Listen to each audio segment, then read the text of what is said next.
అనకాపల్లి జిల్లా అనకాపల్లి మండలం తుమ్మపాల శారదా నదిలో యువకుడు గల్లంతు.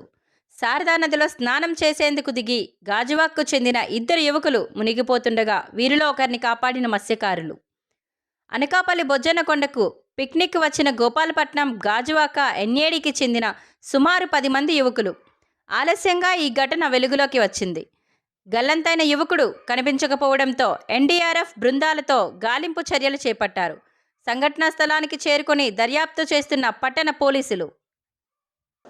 విశాఖపట్నం గోపాలపట్నం ఏరియాకి చెందినటువంటి inter first year second year students ఒక 8 మంది ఫ్రెండ్స్ కలిసి పిక్నిక్ నిమిత్తం అనకాపల్లి ఇక్కడికి రావడం జరిగింది. ఇక్కడ శారదా నది రివర్ లోపల ఇంటీరియర్ ప్లేస్.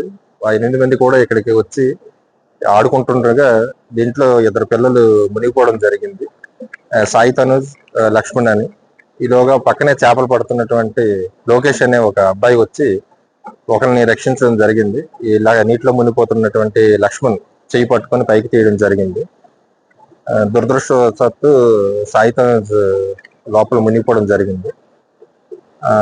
ఆయన్ని ట్రేస్ చేయడం నిమిత్తం ఎస్డీఆర్ఎఫ్ బృందాలు వస్తున్నాయి.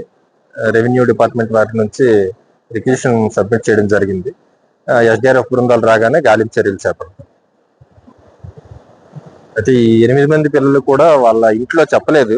జస్ట్ పిక్నిక్ వెళ్తున్నాం బయటకి మాత్రమే చెప్పారు. తల్లిదండ్రులు తెలియకుండా ఇంత దూరం రావడం జరిగింది.